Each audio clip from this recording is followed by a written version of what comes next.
Type 1 నిర్ధారించే సిపెప్టైడ్ కానీ GAD65 కానీ మీకు రిపోర్ట్ ఇక్కడ పెడతా చూడండి. 2000+ ఉండే GAD65 ఎంత తగ్గి 1కి ఎలా వచ్చిందో మీరు చూడండి, ఎంత అద్భుతం జరిగిందో. మొదటి రోజే ఇన్సులిన్ పెంట కుప్పలో పారేస్తే ఈ రిజల్ట్. సిపెప్టైడ్లు చూడండి, 0.5 నుంచి 2.86 కానీ, ఎవరికి 35 సంవత్సరాలు అతనికి దాదాపు 15 ఏళ్ళ పైనుంచి అతనికి ఇన్సులిన్ తీసుకున్న టైప్ 1 పేషెంట్కి, అంటే ప్యాంక్రాస్ డెడ్ కేసు, అంటే ఐలెట్ సెల్స్లో బీటా సెల్స్ చనిపోతే వచ్చిన కేసు ఇది. జస్ట్ సిపెప్టైడ్ ఎలా రైజ్ అయ్యేది చూడండి, 0.5 నుంచి 2.86 ఇన్ 30 days. టైప్ 2 కంటే టైప్ 1 100 రెట్లు పవర్ఫుల్. ఎందుకంటే అది pancreas beta cells damage, life long immunity సమస్య, లైఫ్ స్టైల్ సమస్య కాదు. అది చాలా కష్టం అంటారు కదా, అదే అంత సింపుల్గా ఇట్ట మంచిలు తాగినట్టు తగ్గుతాయంటే మీరు పక్కన పెడుతున్నాను 1 by 1 సిపెప్టైడ్లు చూడండి.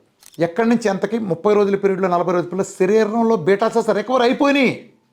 అరే పిచ్చోళ్ళారా, టీవీ చూసి సంతోషపడి సునకానందం పడే మీకు ఈ పక్కన ఇంత క్లియర్గా నేను రిపోర్ట్లు పెడతాను. ఇదేది నా రిపోర్ట్లు కాదు, ఏ ల్యాబ్లో కూడా రామకృష్ణ చెప్పినట్టు రిపోర్ట్లు ఇవ్వడు. ఏ ల్యాబ్లోనే చూడండి, వాటిలో అన్ని డిఫరెంట్ ల్యాబ్స్ ఉన్నాయి చూడండి, ఆ ల్యాబ్లో రిపోర్ట్లు చూడండి ఎలా రికవర్ అవుతుంది చూడండి, ఒక్క ఇన్సులిన్ వాడకుండా.